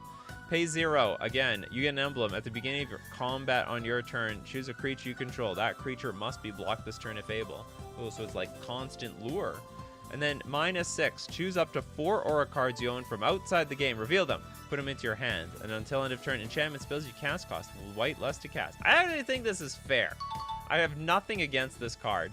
Just turns like a creature. Yeah, there's no more super chats. That's the end of the tank here. I actually think this is actually insanely fair. Even the aura card. Then we have Alaya, the Aspect of Peace. Wooburg, 7 mana. That's very expensive. For a 2/4 god. But it's got Eminence, which means we don't even need to cast it to get value. As long as Alaya the Facet... Sorry, hold on. Do you change the name? So we have the Alaya, the Aspect of Peace. And then it was like... And we have Alaya the Facet is in your command zone or on the battlefield. So we don't want to change the name around their little typo. Okay, your opponents can't win the game. That's broken. Wait, so it's in the command zone, no one can win? At the beginning of each player's upkeep, that player gains 10 life. The game can't end! Your opponents can't win the game. They can't even win with Thassa's Oracle. Defender in Reach. Creatures can't attack unless their controller sacrifices a creature for each creature that is attacking. If an effect from a spell you own would make you win the game, you lose the game instead. They can still lose the game? Yeah, there's a whole... Your opponents can't win the game at the beginning of each player's upkeep. So I don't get it. Don't we just lock the game here? This card is nuts, as far as I'm concerned. There's no way this... As long as it's in your command zone, your opponents can't win the game. So, like, they're... yeah, this is completely busted. 100%. This card, I hate this. The game can't end. We all lose. Well, I guess no, they can still lose the game, as was mentioned. But, like, well, whatever. I mean, you can play your own Thassa's Oracle. How did we go from this that was super fair to this that is completely insanely busted? Like, it's fine if, well, you become the target. Hold on. It says, your opponents can't win the game. Oh, but you can still die. Oh, I get it. So there actually is some... No, but... At the beginning of each player's upkeep... Okay, I'm assuming we can still lose. No, it is possible for them to win because we die. So we die first. And then they haven't won the game. I forgot about that. They haven't won the game, but we have lost. And then this card is gone. Then they can win the game. Okay, Defender Reach. Creatures can't attack unless their controller sacrifices a creature for each creature that is attacking. Okay, this is nuts. If an effect from a spell you own would make you win the game, you lose the game instead. I still think this is a bit much. Make it lose abilities like from stuff like Kenrith or Just Down. No, it's in the command zone. It doesn't change anything. Okay, it's a bit much, in my opinion. That is it for Coffee and MTG today. That's it for our Custom Card Wednesday. As usual, if you want to be part of the show, you got to be here 3 p.m. Central Standard Time. Thanks to everyone who supports the show, everyone who's a patron, a member on YouTube, or you super chat to be part of the show, or you donate so other people can be part of the show. And thanks so much to my coffee crew for being here today. We gotta thank people who make the show, like Brawly Shadow, Me and Bruley, The Jaded, Bell, Pedgeman. We got Toads, Jess, Spectral Maniac, Steve Cooper, of course Majra, always there for custom card shows. Darkstar Ashura, Ryan Harris, Dadam Draws. Who else we got? Dimitri, can't forget Dimitri. Sounds of Sushi, Tom Squires. Because you guys are the show. So thanks so much, my coffee crew. So keep bringing up them coffees, and we'll keep bringing up the magic. Take care of yourselves, and I will see you at the next cup.